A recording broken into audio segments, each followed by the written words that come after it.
एक महत्त्वाची बातमी, आम्ही सगळे सकारात्मक आहोत आणि हे आमच्याकडून सांगितलंय असं किशोरी पेडणेकर म्हणालेत। ठाकरे बंधूंच्या युतीवर किशोरी पेडणेकरांनीही प्रतिक्रिया दिली आहे, तर काही पेरोलवर लोक आहेत जे 2014 आणि 2017 बद्दल बोलतात असंही पेडणेकर म्हणाले।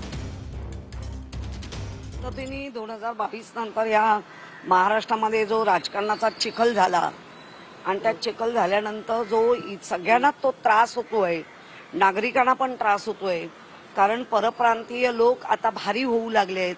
त्यांना प्रत्येकाला असं वाटायला लागलंय की आमचा बाप कोणतरी वेगळा आहे, आम्हाला सगळ्या या गुन्हेगारी क्षेत्रामध्ये मदत करणारा आमचा बाप आहे असं त्यांना वाटायला लागलेलं आहे। आमच्याकडनं उद्धवजींपासून ते अगदी सगळे सकारात्मक आहेत। मग संजय राऊतांनी तर सांगितलं मागे वळून पाहायचंच नाहीये, कारण मागे वळून जेवढा बघाल तेवढा चिखल दिसेल आणि त्या चिखलात परत जायचं नाहीये।